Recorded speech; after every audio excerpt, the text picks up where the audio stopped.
Well, this review of mine has only been a couple of months in the making. Had to rewrite some of this video, but I mean, damn. I don't like this game, and I want to be front and center about that. As a game, I think it's fine. But the story it's packed with doesn't really work the way that it's presented, in my opinion. Now, I was excited about this game, as a lot of people probably were.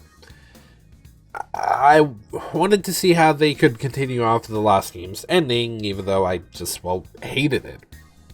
Now, this game didn't help with that fact. It had characters that made some very idiotic decisions. Now, from my knowledge, the development of this game was the equivalent of hell. I don't think having part of its development going on during the pandemic of COVID-19 helped anything at all. To simplify it, there was just a lot of crunch, and it got so bad that a Naughty Dog employee allegedly leaked the whole entire story. Now, this caused the internet to talk about the leaks, and then Naughty Dog and Sony tried to curb them with DMCA takedowns. Let's face it, it's a dick move, and, well, when something's on the internet, it's there forever, so they gotta deal with it. Especially since I'm pretty sure the videos got uploaded somewhere else. Now, it's really shitty that companies do that, and in fact, I remember Sega doing something similar when they wanted to promote a new game. It's shitty. However, all of that has already happened, nothing we can do about it now, except for talking about the final product. Now, I had expectations for this game, but they weren't met. Now, to some people, like my friend Lost His Hope, they were, but again, it didn't meet mine. Though, thinking about it now, I'm not really sure what I was expecting.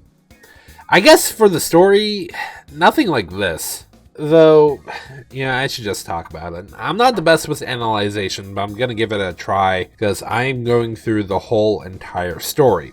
If you have not played this game in the last game, click off now. I mean it when I say the whole story.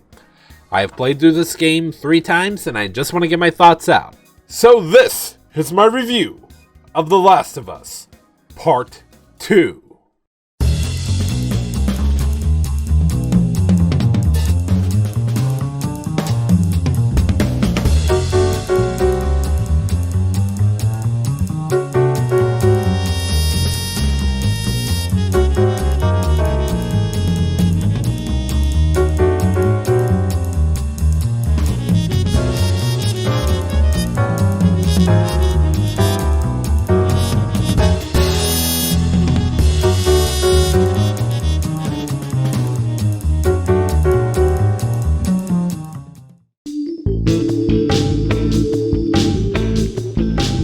The game opens with a quick recap of Joel saving Ellie from death and running through the Firefly base.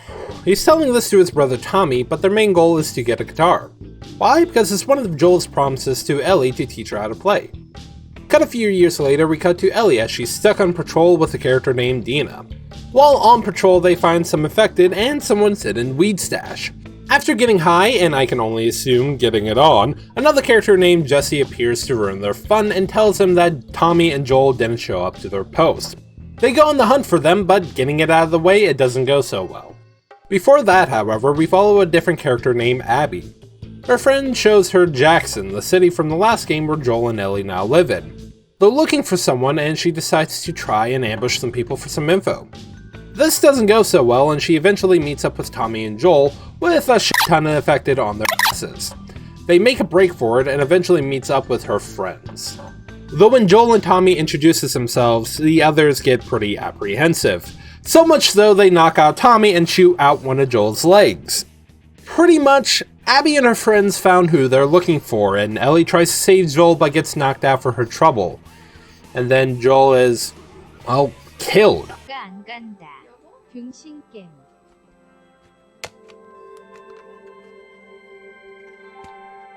Now with this, I am a little bit pissed mainly because this is false advertising. In the first and second trailers for this game, it was shown that this was another adventure with Joel and Ellie. I get it, the story for games can get changed a lot during development. I mean, just look at Ocarina of Time. The story was completely changed either halfway through or towards the end of development. So if that's the case, don't release a trailer that says something else, wait until you have something more concrete. My other problem with this, well, it's the way Joel went out. It was, at least to me, not the best way to go narrative-wise. I'm not saying I wouldn't want to go out like this. I'm saying it would have been best if he died while protecting Ellie. Like a horde of clickers trying to get to them and Joel holds him off only to die.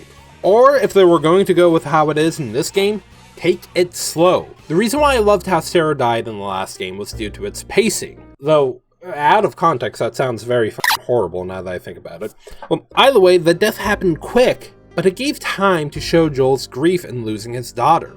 I wish Ellie was knocked out before Joel was killed, and when she wakes up, she sees him dead and is crying over him when people from Jackson find her. I don't know, I think that would have worked better because this is a basic revenge plot, with Ellie going to Washington, Seattle to avenge him, but also to get Tommy back because he ran off to avenge Joel first.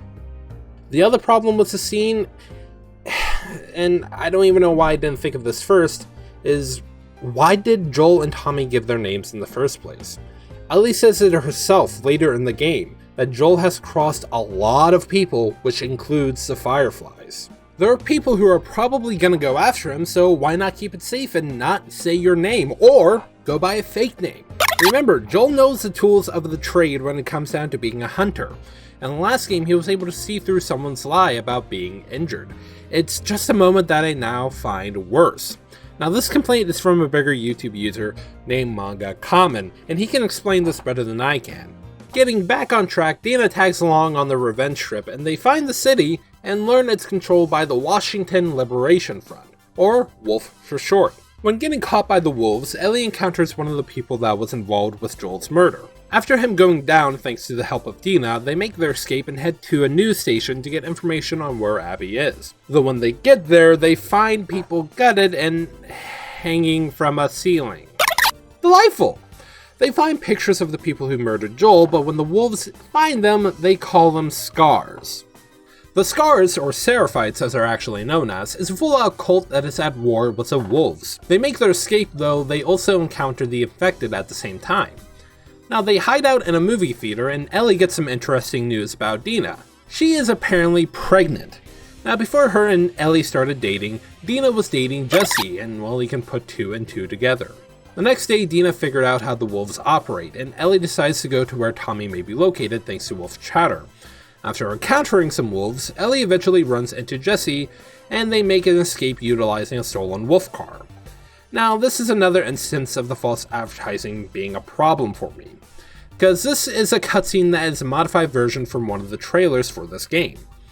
They did it to try and protect from leaks, but it's not a major spoiler, and you can develop some intrigue for the game with the exclusion of Joel. I'm trying not to let this affect my thoughts on the game, but it still bugs me. Try to protect the story, right? Including putting fake shots in trailers and swapping skins on characters and recording a different line with Troy. The next morning, Ellie follows a lead to Abby's location, with Jesse joining her later. But when they figure out where Tommy is, they split. Ellie steals a boat and heads to Abby's location, only to miss her. Trying to get information out from Abby's friends, said friends end up dead with major distraught from Ellie because one of said friends was pregnant. During the same time, we follow what Abby has been doing. Abby and her teammate Manny are needed at the base where their leader Isaac is at. A character named Mel tags along and they make it to the designated base, only to learn two things. The first thing is from another character, Nora, that one of their comrades, Danny, was killed by another comrade named Owen. The other set of information is from Isaac, and it's that he's planning a raid on the island that the Seraphites live on.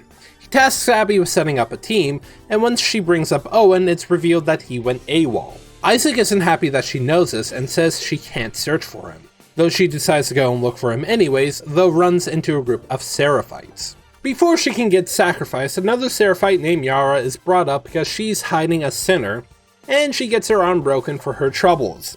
Said sinner named Lev saves her and Abby, with them making their escape. Abby leaves the kids on their own, and finds Owen at an aquarium they found a couple of years back. Now there's a rumor that the Fireflies are trying to reform, and Owen wants to go to a spot where they may be located. Now these two get a little bit pissed at each other, which, of course, leads to sex. Look, I want to rip the band-aid off here and now, and it's not about Sony censoring one thing and not the other. It's just, I'm not big on sex scenes at all. This and the Castlevania animated series on Netflix are the only pieces of media that I've seen with sex scenes. Well, technically 2 more, but I don't count those because I was either kicked out of the room or had my eyes covered. Regardless, I never think these scenes work. They always feel like they come out of nowhere just to break the pace of the story with a fucking hammer. There could be stories where they do indeed work, but so far, I don't think so. Only focusing on this, I was trying to think what was the point of the scene. They had feelings beforehand, but the game gives me nothing to believe that they still have said feelings. Regardless, I think the scene was just pointless, pure and simple, but getting back on track, the next day Abby goes back to help the kids, only to find out that Yara's arm is not getting better. It's revealed her arm is inflicted with compartment syndrome, a condition where in simple terms your limb is getting a lot of pressure buildup causing different things from pain or color change. Due to this, her arm is in such bad shape that it needs to be amputated. To get the supplies needed, Lev helps Abby to the hospital just in time utilizing scar bridges. Though when they get to the hospital, Abby is arrested, not because of Lev. He's hiding out. No. It's because of her going AWOL. Now, thanks to Nora's help, Abby can get the medical supplies needed. Yara gets her surgery, but Lev escapes to find their mother. Now, this really isn't a good thing, so Abby and Yara go after him at the Scars Island. This is the same day as Isaac's raid, and thankfully they get to Lev in time, with his mother, dead. This is another part I do not like, not because of the reason you think. Now, Lev is a trans guy, originally going by the name Lily. Yara tried to help him in a way, trying to see if his feelings would go away over time, but this didn't really work. Now, that's definitely not the reason why I don't like this moment. I don't like it because we only see the aftermath. It would have worked better if we saw the event beforehand, because this moment screams David, the only actual boss fight from the previous game. The story segment from that was very impactful because of the fear that Ellie was facing, trying to avoid him and getting to him before he can get her. Ellie almost dies during this moment but ends up killing David, with Joel finding her and calming her down. This scene is my favorite because it shows how their relationship advanced into a pseudo father-daughter relationship. Though this is just a thing that happened. I feel for Lev, I really do, but I don't feel for him as much as I should. Again, we should have seen the events that led to his mother dying. They make their escape, though Yara dies thanks to some wolves. When they make it back, it's revealed that Owen and Mel have been murdered, with Abby and Lev finding Ellie's map and locating where Ellie and the gang are. Due to this, Jesse is killed and Tommy is being held by bow point. This leads to a brawl between Ellie and Abby, with Abby coming out on top. Dima tried to help Ellie, but almost gets killed for her trouble. Though in this situation, no one dies, and cut a couple of years later, and Dina and Ellie are living on a farm with their kid JJ. Things are fine, except for Ellie having some mental breakdowns from time to time, but Tommy visits them to show that he may have found Abby. Though Ellie doesn't want to go and track her down, at least not at first. She does indeed head out later, though. Though the intel is correct, Abby and Lev actually got kidnapped when they found out the rumor about the Fireflies to be true. When Ellie catches up, she almost gets kidnapped by the same people, but frees herself and finds out where Abby is. Abby and Lev try to escape the slave camp and is tied up on a beach. Ellie saves them but ends up duking it out with Abby, only for Ellie to let Abby go, thanks to a memory of Joel. Don't really know why she stops there because of all the other people she killed, but fuck it. When Ellie returns, Dina moved out, and that's the end. This really is not a good story for me, but that's only because I couldn't care about the characters in the story, which is a shame because I really loved Ellie in the last game. Her personality is so boring in this game, and the only person I really liked was Jesse because of his personality. I just loved his introduction into the story because he seemed like the only character to actually have a personality. Well, scratch that because I did leave the flashbacks out of the recap because they do give Ellie and Joel a personality, but I just don't like how they're integrated into the story at all. They pop in after each day, which just felt like a pace breaker. Though the flashbacks with Ellie are the only part of the story that I loved, showing her relationship with Joel after the events of the first game, with the only logical conclusion of Ellie finding out about what happened in the hospital. These are the only time where the game takes a slower pacing, and I love the game for it. I loved the final Joel and Ellie scene, where it's them trying to start over. It shows that they did have a full-out personality, but that's taken away when we see the present events. Abby's flashback scenes are just there and reveal that her father was a doctor that could make the cure from the last game. These do not make me feel for Abby at all. Maybe if we saw these scenes at the beginning of the game, but I just don't care about her. It's sad that her father was killed by Joel, it really is, but I just thought she was a boring character. Well, that's not really saying much because, again, the only character I liked was Jesse. Everyone was boring and the story itself was disappointing. I didn't like the last game's ending, but the emotional bits from that game got to me and made me feel for Ellie and Joel. Here, the emotional bits just don't work for me. Like when Dina tries to console Ellie after what she did to Nora. It felt like it needed more time, as a lot of things in this narrative. While the game is 20 hours long, a lot of the scenes, to me at least, went way too quickly. This to me was just a disappointing story because I just felt bored with it.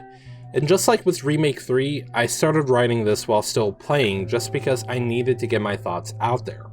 There could be story beats I'm missing, so please let me know. I may change my thoughts on this story, but I may not. This is just,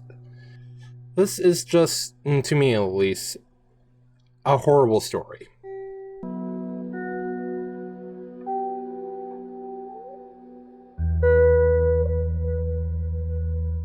I think the gameplay is just alright. The infected are still easily tricked, but when it comes down to them, we got a new enemy called Shamblers. They spew toxic shit and move quicker than I expect. I don't really like dealing with these guys, I mean, I guess that's the point, but I would rather deal with bloaters than these guys. The sole reason is the gas they spit out. It's annoying to deal with, and I'm not the best at stealth, so it's more my fault than anything else, but hey, it still sucks to fight them. Now, facing off against human enemies are the bigger challenge, though when the game was being teased, there was a big importance on human enemies calling out the names of their dead comrades, which I don't understand. I don't know, I just remember something similar to the last game, just without the enemy NPC calling out the names of their dead comrades. I just don't think it's that big of a deal. Now, human factions will use tracking methods, like dogs or infected. It's a nice feature, though only one faction won't use these types of tracking methods, and that's the Scars. They tend to use bows and arrows and stay away from any animal and the infected. The infected doubly so because they call them demons. One disappointment I find when going up against the Scars is that they don't blindside you. It may be the difficulty I'm playing on because I played on normal for when I wasn't recording, and as you can probably tell, the easy mode for recording, so they're probably programmed not to blindside you when playing on normal and down. Though I really wish they did no matter what the difficulty. Again, this is only because the Scars will utilize bows. And as you already know, they barely make any noise. You may see some white marks pop up at the center of the screen. Well, that shows if an enemy is looking in your general direction. If it gets too big, they spot you and boom, you got a shootout. The Scars feel like the type to hide and attack when they're off of their home base. So I wish they had the chance to blindside you with the arrow. It'll make the impaled status more significant. The status only happens when you get shot with an arrow, and while the arrow is stuck in your arm, you'll take damage over time and your aim will be shit. You can remove it, which will take a small amount of time, but in all my playthroughs this barely popped up, especially when in control of Abby since she faces off against them the most. I only got the status once, and that was during the full introduction of the Scars. It's another disappointment, but hey, I'll live. Now, for the factions that use a tracking method, it's a mixed bag. Starting with the wolves, they use dogs to sniff you out, get in their general direction, and they may pick up your scent. Either kill them or distract them to get them off of your scent. I kinda wish it was harder to get them off of your trail because it seems like it's a little too easy to actually do that. Now, dealing with them, well, it's a smaller target to hit, and that's about it. The slave camp at the end will use dogs as well, but they also have infected chained up. I don't really find them to be a problem, and while recording footage, I found out you can actually free them, causing some much needed chaos. It's a cool mechanic that I wish was used outside of this one area, especially since I doubt Abby's father was the only one capable of making a vaccine or cure for the virus, so someone's probably studying the infected to find something. Now, in terms of new abilities you got, well, you can jump, though I don't really count that because you could jump in the last game. But hey, the new ability I do count is going prone. Going prone refers to you laying on your stomach to gain better accuracy. The minor thing you can do is go under stuff to hide from your enemies. I call it minor only because I used it once. And I think that's when this mechanic was introduced. I probably passed up multiple times I could have hidden under something, but I still felt like this mechanic was pointless. Though having the ability to go prone isn't entirely pointless, not just because of the better accuracy, but because of the tall grass. Instead of finding Pokemon, you can use the tall grass to stay outside of enemies by either crouching in really tall grass, or staying prone in slightly tall grass. Now this doesn't stop dogs from sniffing you out if you get too close to them, but it's a great feature that helps you out if you don't want to go into encounters with full force. A cool mechanic the game does is going up against multiple enemy factions. Though when this happens the first 2 times, it sucks. The arenas are small and the encounters are over a little too fast. That and there's not a lot of enemies in these sections. Hell, in the first encounter that had multiple factions, all they have to do is trigger the infected and the wolves retreat. I would have thought the second encounter was going to be bigger, especially in hindsight because it's the last encounter of that day, but it's about as long as the first one, probably shorter. I wish it was longer, but I did get my wish with the last multi-encounter. It's a face-off against the wolves and the scars, and you're trying to get past them.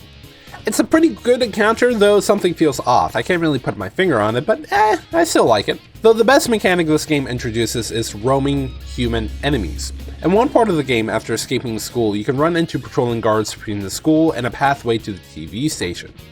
It's a cool mechanic that I wish was used more, especially when taking control of Ellie. Hell, I remember a part of the game where you can sneak into a house where wolves that went AWOL are hiding out in. I think it would be cool to have this scenario intersect with wolves who are patrolling the area. Pretty much the new mechanics they introduce is, well, undercooked in my opinion. Though when it comes down to bosses, I hate them. You're required to fight 2 bloaters, and the first one is in Ellie's second flashback, and it's alright. It's the only time I won't complain about a small arena, only because you got Joel to back you up. Now, if the bloater starts fixating its sights on Ellie, Joel will get the aggro back. It's a dull fight only because, well, you're just fighting a bloater. I don't know, fighting these things aren't exciting anymore. Now, I have the same complaint about the second bloater fight, because it's, again, dull, because it's a fucking bloater, but it just sucks because you have a smaller arena, and I think I'm also a bit bitter because I hate these new trap bombs. I wish I had the nail bombs from the last game instead, but hey, why complain about something when I can just boot up that game? The only boss I cannot stand is this Rat King. And I know, I already bitched about the fights having a small arena, but this boss is the one that solidified this complaint. It's a fat fuck that moves way too fast and shits toxic fumes. Show Tucker must have found this guy because it's pretty much a chimera. When he gets HP to half, a stalker will rip from it, and it also shits toxic fumes. I just hate it, but hey, at least it's not the fist fight boss fights. These are duller than the bloaters and somehow easier than the bloaters and the Rat King put together. I say somehow only because you fight humans in these boss fights. And you would think they would be smarter, but nope. Though the final boss is really confusing, though that's only because of story reasons, and it's really easy. The fist fight between Abby and Ellie is a shorter version of the fight between Ellie and David from the last game, which is a lot easier. There's barely any noisemakers around the field, and in my experience at least, Ellie doesn't hide. No matter what difficulty, David will always be hiding after the second hit. Ellie is still on the hunt no matter what, and makes herself an easy target. The one thing that would make this a better fight is having a bigger arena. I say this because the David fight from the last game had a bigger arena since it was set in a diner. While the arena is constantly changing, each of them is still small. This could just be me because Ellie just kept walking around slowly, allowing you to get close. This could have been better since Ellie has more tools of the trade than Abby does at the moment. Now, the base game I do like, though to be honest, the story bogs it down for me because the cool things it does gets watered down because of, well, again, the story. I guess what I'm trying to say is, Foundation is cool, but the new mechanics aren't utilized enough for my liking, and it just has horrible bosses.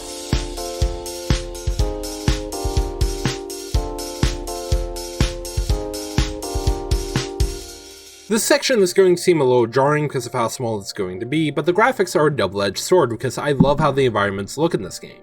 Though when it comes down to the human models, they look a little weird. I think it's because they kind of look like clay. I don't know, it just bugs me because on the surface level the characters look fine, though Abby's model construction kind of bugs me. I think it's because her head doesn't really look in proportion with her body. Other models also look weird because look at Deanna here. I look at her, then the person they modeled her from, and there's something wrong in translation. I don't know, it just bugs me. Aside from that, the acting is great, just what I expected. Each cutscene looks great as well. It's a shame that the story is so dull that these scenes don't hold as much weight as they should. I love how they're shot, but without a good story, it's just wasted potential. The music is just I don't really remember any of the songs if I'm going to be honest.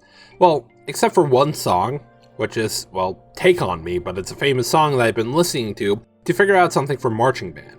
I just finished this game a couple of days ago at the time of writing, and I do not remember anything else. Hell, the first thing that comes to mind is the theme of the first game, which is a shame because that's a fantastic song and I would have thought this game would have topped it.